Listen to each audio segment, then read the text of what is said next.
Hello VC, Plastic Eric here, Plastic Soundwave Cult, here for another brutally hot collection connection. The game that's just an excuse to talk about money. Oh.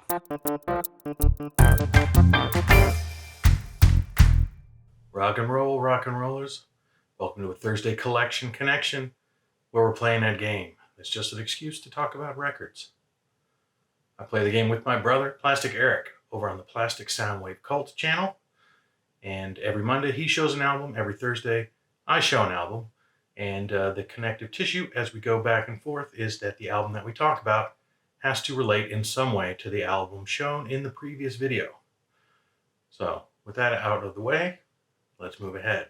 In Eric's last video, he talked about UB40, both Labor of Love and Rat in the Kitchen, because the album that he bought in a swap meet, I guess, in Spain had the Labor of Love cover along with the Rat in the Kitchen album actually inside that he didn't figure out until he had already gotten home.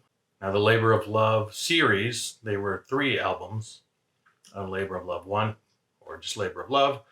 Then Labor of Love 2 and Labor of Love 3 were all covers albums that UB40 did to kind of bring some of the music that they loved to the masses.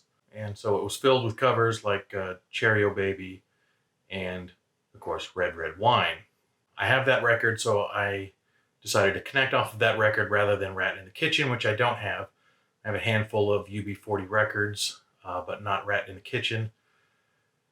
I do have the song Rat in Me Kitchen and Sing Our Own Song from that album on their one of their best of collections. Anyway, an interesting thing about Red Red Wine, the song is not so much that it was a Neil Diamond original, and the cover version that they provided was actually, they were covering an earlier reggae cover. I don't think that they were aware that it was a Neil Diamond song and that Neil Diamond had written the song. They were familiar with an earlier reggae cover, and that's what they were covering. But nonetheless, did not make as much of a splash in the US as it did in England in 1983 when it was put out as a single. However, through a kind of a bizarre phenomenon that, as far as I'm aware, was because a DJ in Arizona maybe started playing it 5 years later in 1988, and then the rival station started playing it there, and all of a sudden Red Red Wine kind of out of nowhere had a big resurgence, and so it was re-released, much to the chagrin of the band, who were then promoting Breakfast in Bed as their single, the Breakfast in Bed song with Chrissie Hynde from their self-titled, their eponymous 1988 album, UB40. Nonetheless, the single was reissued and became a big hit, I think even hitting #1 in the US 5 years after it was initially released as a single. And so I was able to find another album that contained a song that, when the single from the album was released, didn't really go anywhere, but 5 years later was reissued and became a much bigger hit in people's memories and on the charts 5 years later. So this was 1988 that Red Red Wine was reissued, and that happens to also be the year that the album I'm connecting to initially came out. And its lead single, I heard at the time, strangely, once you find out what the song is, was something that they played on 120 Minutes. And I enjoyed it, and I picked up the album at the time. So it was kind of strange for me later when it became a much bigger hit in the public consciousness. And I suppose just so I can get to talking about it, I should say that the song was I'm Gonna Be 500 Miles, and the band is the Proclaimers, and the album is Sunshine on Leith. Leith being a town, maybe the town that they're from, in Scotland. They are a Scottish duo that, for the 4th week running, I'm trying to think here, we had the Van Halen brothers in Van Halen, we had Malcolm and Angus Young from AC/DC, and we've got Ali and Robin Campbell from UB40, and now we've got the Reed brothers, Charlie Reed, and I swear I can't remember his brother's name to save my life. And we've got Craig and Charlie Reed from the Proclaimers.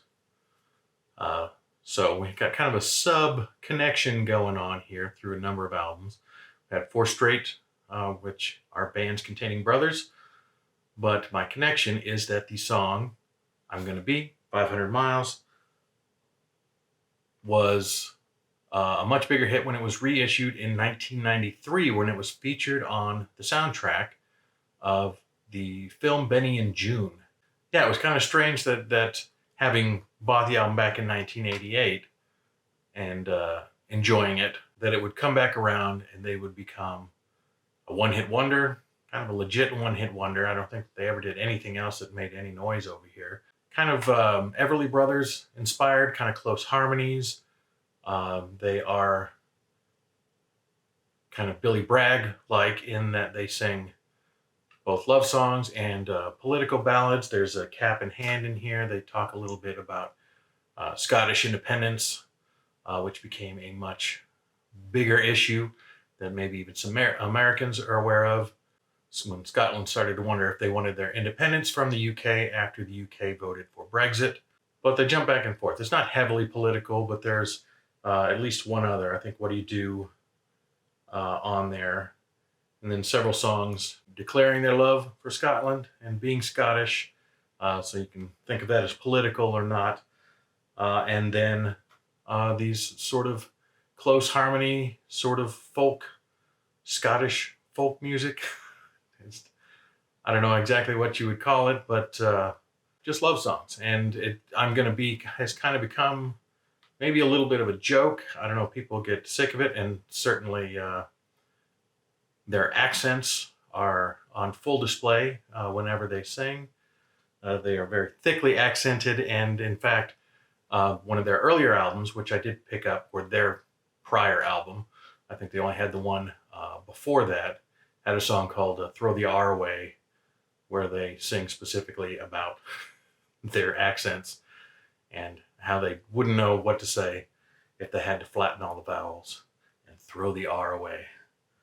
Great song. There's another very good album. This Is the Story, I believe it's called, off the top of my head. Yes, I had to check.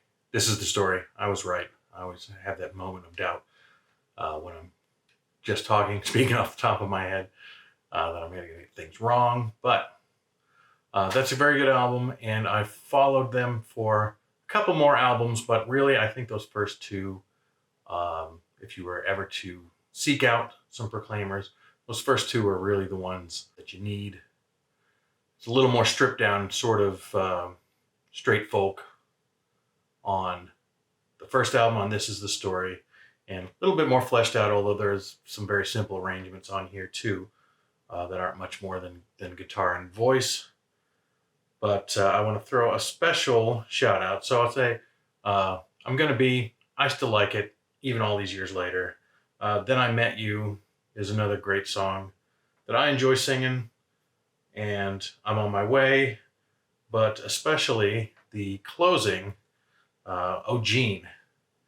And for kind of very God-fearing, they have another thread that kind of runs through their work of religion. And for sort of devout, church-going fellas, Oh Gene is all about scoring with a particular gal named Jean.